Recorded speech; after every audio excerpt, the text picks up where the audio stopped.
Section 4. Visit by Asita. 1.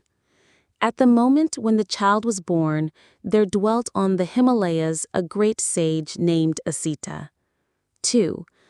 Asita heard that the gods over the space of the sky were shouting the word Buddha and making it resound. He beheld them waving their garments and coursing hither and thither in delight.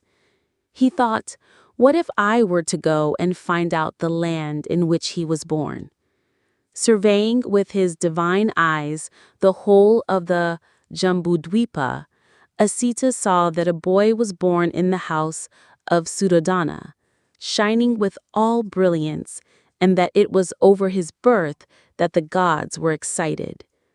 So the great sage Asita, with his nephew Nardatta, rose up and came to the abode of Raja Suddhodana, and stood at the door of his palace. Now Asita, the sage, saw that at the door of Suddhodana's palace many 100,000 beings had assembled.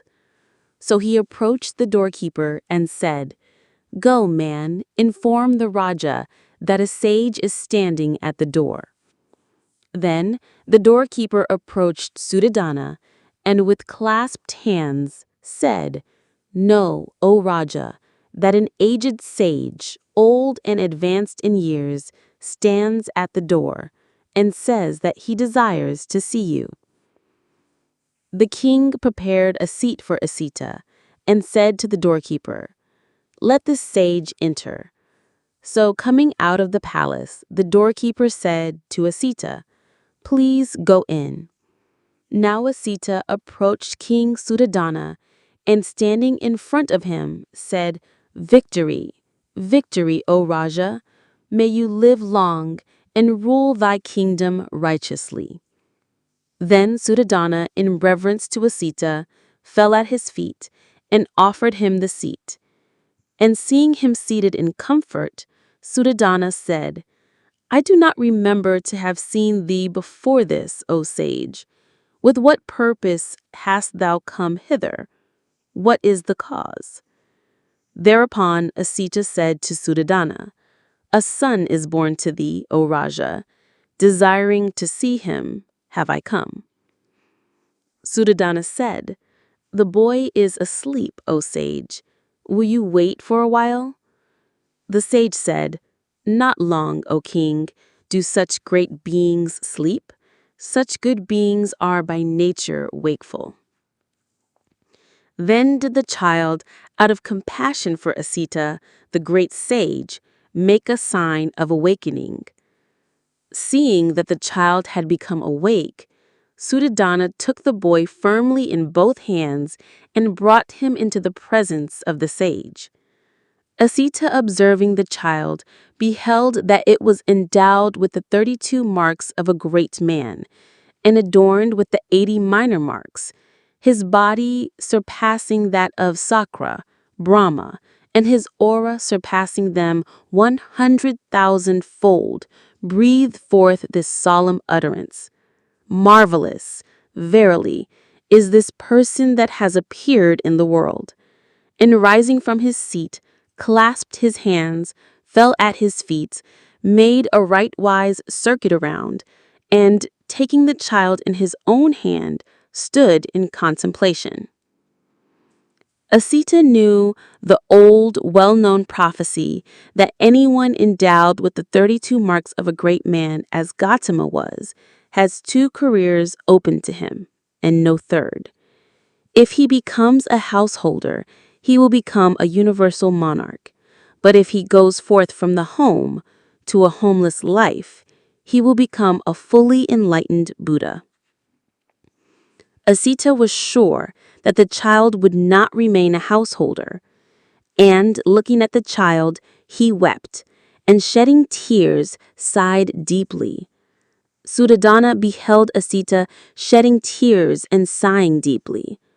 Beholding him thus weeping, the hair of his body rose, and in distress Suddhodana said to Asita, "Why, O sage, dost thou weep and shed tears and sigh so deeply? Surely there is no misfortune in store for the child."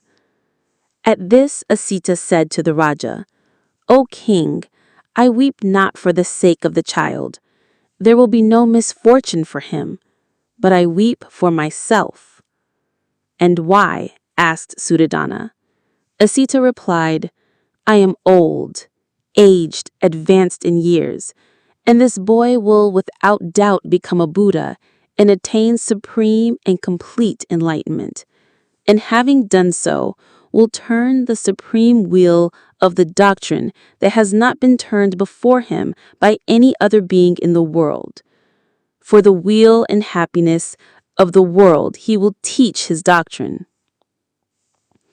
The religious life, the doctrine that he will proclaim will be good in the beginning, good in the middle, good in the end, complete in the letter and the spirit, whole and pure. Just as an Udambara flower at some time and place arises in the world, so also at some time and place, after countless cycles, revered Buddhas arise in the world.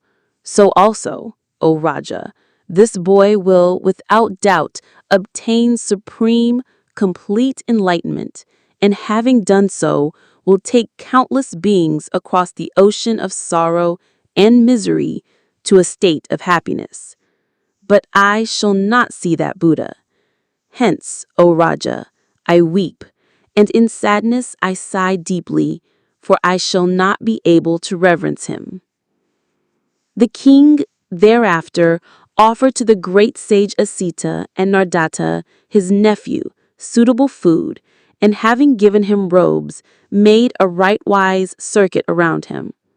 Thereupon Asita said to Nardatta, his nephew, "When you shall hear, Nardatta, that the child has become a Buddha, then go and take refuge in his teachings. This shall be for thy well and welfare and happiness." So saying, Asita took leave of the Raja and departed for his hermitage.